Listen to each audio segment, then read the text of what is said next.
Right, hi guys, this is Chris Collins from Lifestyle Fitness.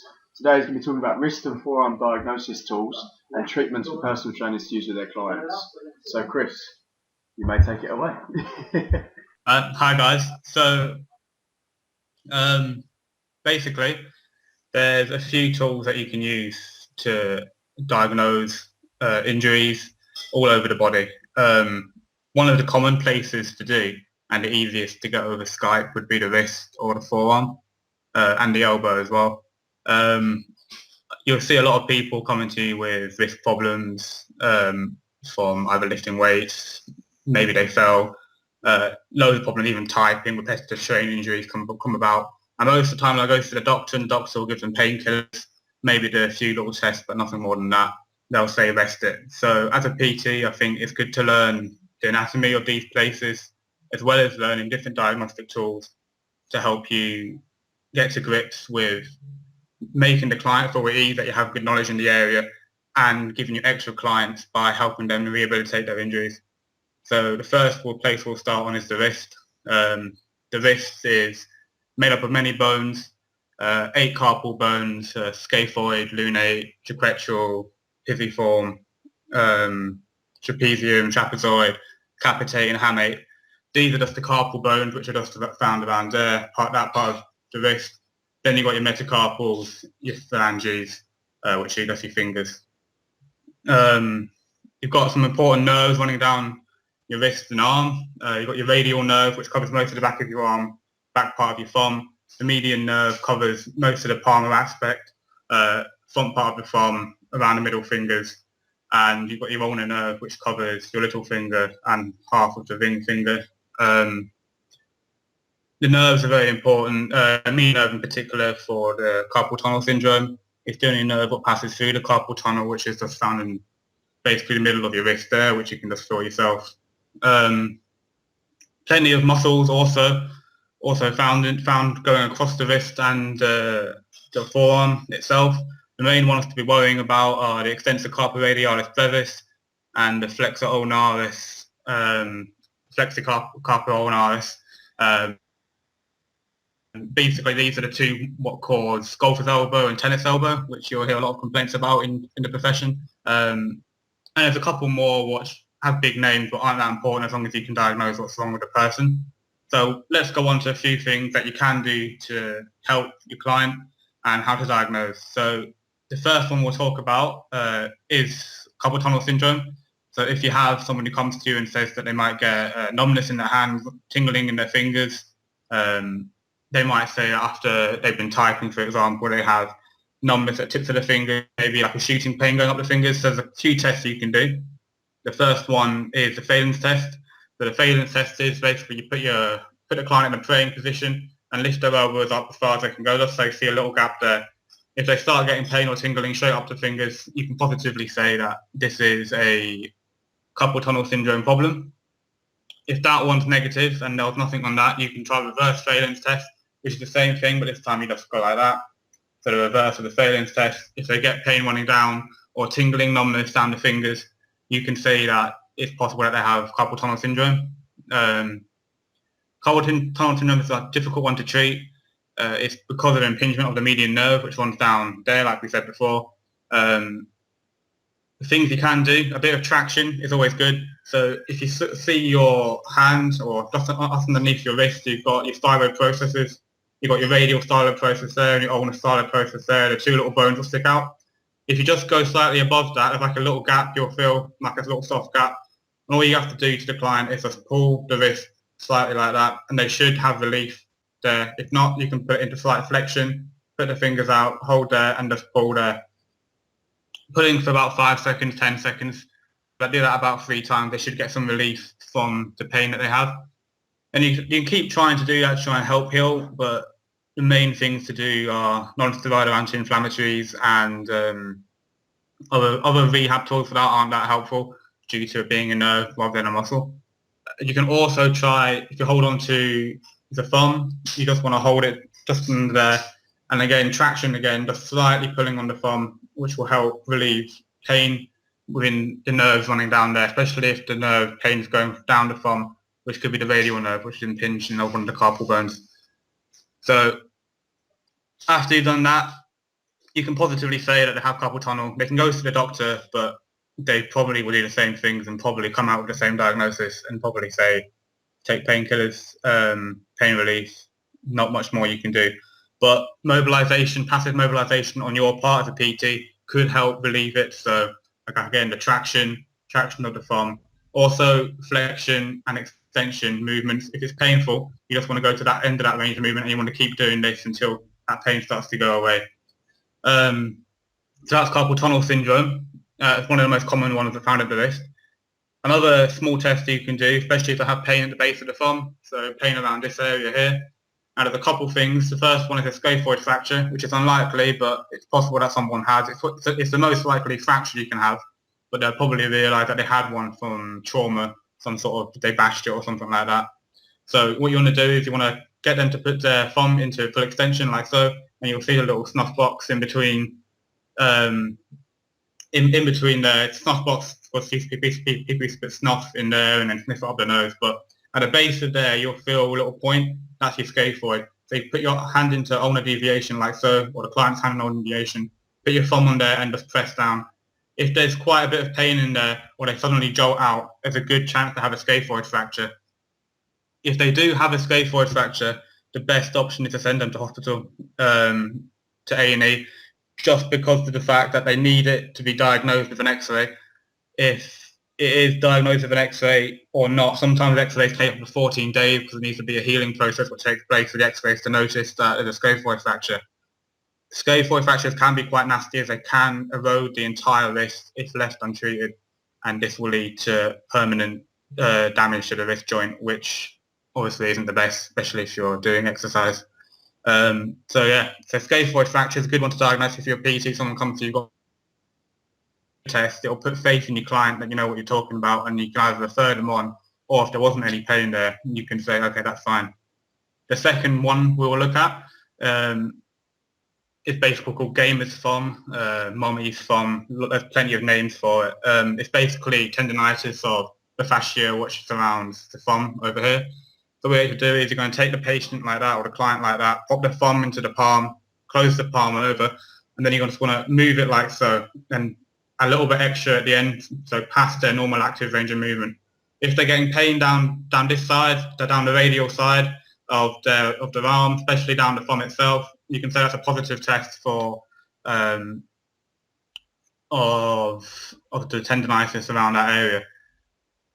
This is probably one of the more common areas that you'll get it. It's especially these days of people playing on video games and on their mobiles, etc. They use their thumbs an awful lot, so there can be quite a bit of pain there. And it does affect grip strength. So people who may find that they're weak in their grip strength, especially doing deadlifts and things like that, they may want to give that test a go themselves, or either have clients who are weak in deadlift, might give that test a go if there is pain or they feel stretching down that part. Quite a bit of, especially around the base of the thumb area, if they're starting feeling pain around there, you can positively say that that's the problem.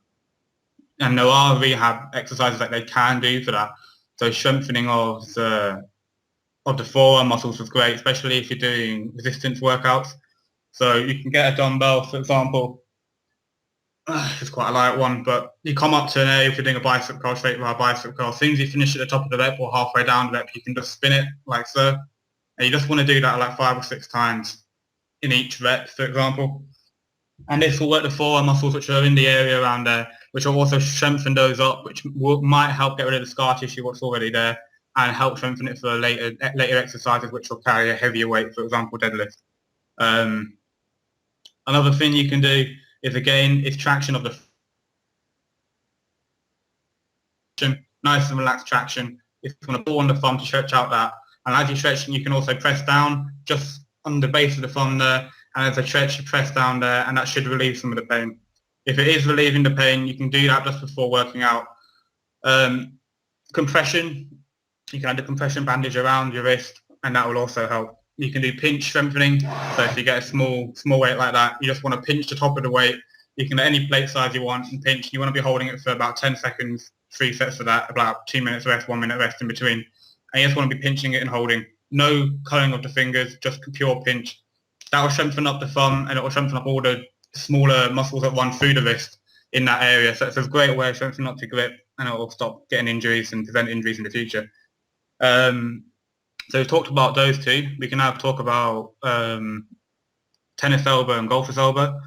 So tennis elbow, or lateral epicondylitis as it's technically known, is basically a repetitive strain of the extensor carpi radialis brevis, which basically connects to the common extensor epicondyle, so it's lateral epicondyle of the elbow, which is the outside of the elbow, and down to the whole hand, but mainly the middle finger is a good one to use for this. So basically have the hand flat on the patient or client, pop your hand just above the third digit. As they extend the finger upwards, if they get pain in that part of the elbow or pain running down there, you can positively say that there's a lateral epicondylitis going on, which is just inflammation of that tendon or muscle. And this is a common one. It's the most common, really, of all the muscle injuries around this area. It's just tendonitis, basically, of the point where the tendon meets the epicondyle of the humerus there. So it's not easy to treat, and it's not really hard to treat. It's an odd one. Some people have it worse than others. Repeating the same movement over and over again, you're going to get worse. You're going to get worse inflammation there. So you want to be taking the anti-inflammatories. I know it's just the same sort of thing over and over again, but anti-inflammatories like ibuprofen would be better than paracetamol and aspirin. It's not about killing the pain, but it's rather than killing the inflammation. Compression is a good way of trying to work this one out. Some people use cross-band compression, so they'll cover the forearm, the whole forearm, in quite a tight compression before doing an exercise. This has been shown to reduce pain, but whether or not it actually helps in the rehab of the problem is another thing. If they weren't getting any pain, but they still in the test, but they're still complaining of pain around the area, you can use the whole hand. So if the whole hand is just first of all in flexion, then try and extend. If they're then getting pain there, you can also say that that's tendonitis of the around lateral epicondylitis there. So that would also be tennis elbow in a way. It's difficult to treat as such, but you can strengthen the forearm like we were saying before. So strengthening the forearm muscles is the best way to do it, using grip strength exercises, pinch exercises, amongst other ways to strengthen the forearm muscles up there. The next one is golfer's elbow, which is pretty much the opposite of tennis elbow. So we're looking at the medial epicondyle, which is just there, and it's mainly the flexor carpi ulnaris. Same sort of test, but this time instead of having the patient extend, you put it under the third digit and they'll flex. This flexion, if they're getting the pain in the elbow there, you can pretty much say that it's golfer's elbow. And again, take the whole hand, put it into extension, and then flex. If they're getting pain in there, you can pretty much say that that's golfer's elbow. It's a good way to put faith into your clients if you're doing little tests on them to try and find out what could be the main problem with their arms. I mean, a lot of people have these problems, a lot of people complain of these problems. And it's also good for yourself to know what it is that could be a problem. So the next one is another wrist one. So that will be Tinel sign. It's a really simple test. So just above the stylo process on the radial side and just below the thumb. You just want to tap. It's quite a hard tap just underneath there. If they're getting pins and needles running down the thumb or up the fourth digit, second digit there, you can basically say that is it's a positive test for Tinel sign, which is just a nerve compression, nerve damage there. Like I said, nerve problems, it's difficult to treat. Nerve problems are hard to treat unless you know neural slides and things like that. But strengthening the muscles around it is the best way to prevent these things from happening, as well as keeping your grip strength high. So we would recommend keeping up any sort of grip. I mean, you can use straps and things for if you're doing 1 rep maxes, for example. They're really good for helping the grip out there, but I would always recommend trying to do things without straps to just try and get your forearm strength up. Okay, so we've looked at most of those. So varus and valgus tests are probably the next one. The varus and valgus test can be performed at both the elbow joint, which is going to be hard to really show on Skype, and the wrist joint. They both test the same things, the radial collateral ligament and the ulnar collateral ligament, just one of the wrist, and the same two of the elbow. Basically, they're the stress tests, so pretty simple stress tests at that. You just want to be applying pressure, another hand there, one hand there on the client, and they'll try and push against you either medially or externally. If they're coming out externally, it's a valgus stress test, and a valgus stress test will test the ulnar collateral ligament, and the varus stress test, the opposite direction, will test the radial collateral ligament. You just want to be applying a lot of pressure to there, so it just stretches the ligaments on each side, and it'll be the same for the elbow. You're just going to be testing the laxity on each side. If you get laxity, so you go and you always test both sides of anything, so you always test both sides.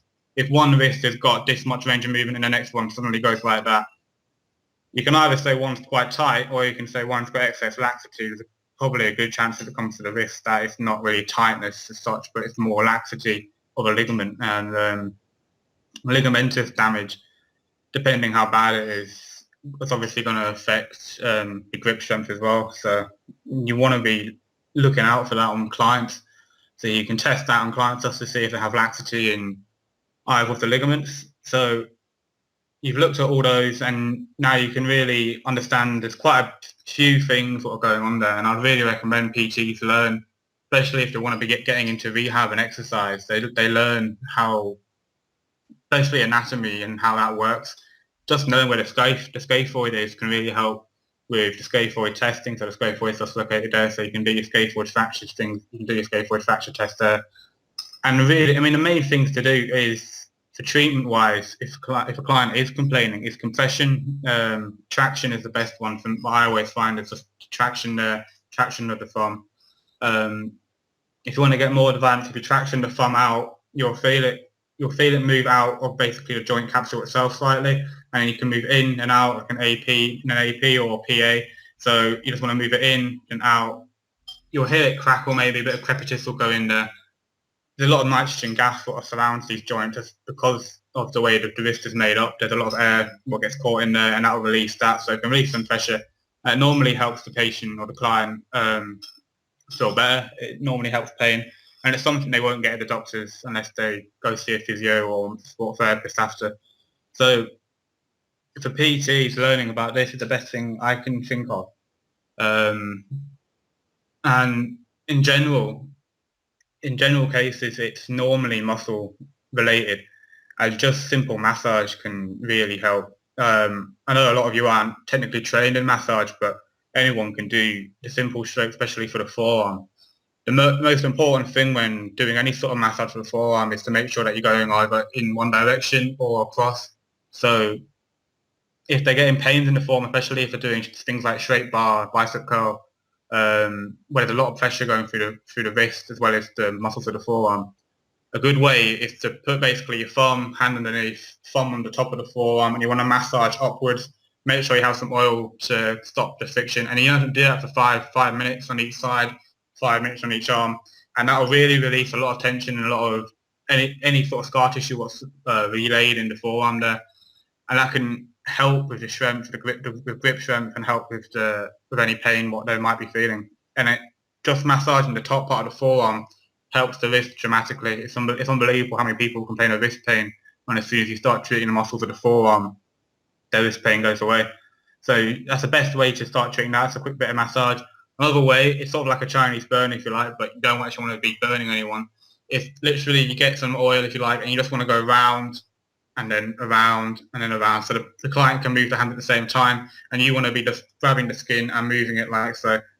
This is a good way to just get tendons and stuff back into place. Not doing that, it will make you feel stronger, and it will actually help the forearm muscle. So if you have clients with problems with that, you need to help them out. Obviously, if there's anything that you're unsure about, you should always consult someone who knows more.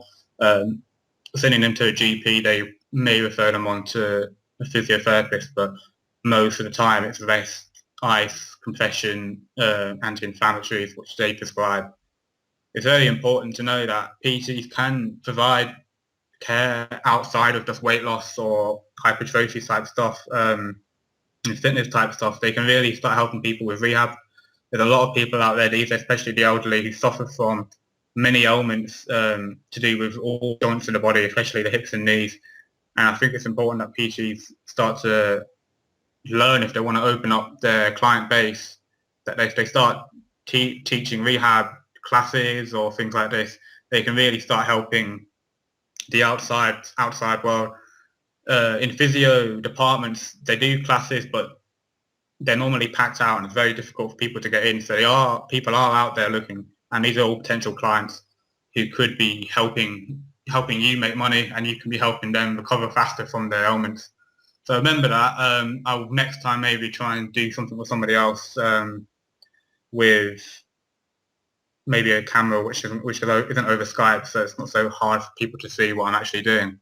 But for now, I think that's all I can do really for the wrist and forearm. You can do a biceps tendon stress test or a biceps tendon inflammation test if you like. It's more of a shoulder injury thing, but I suppose it's part of it happens at the wrist as well. So basically, you have to cut the client in full extension, have it right down by the side of their body.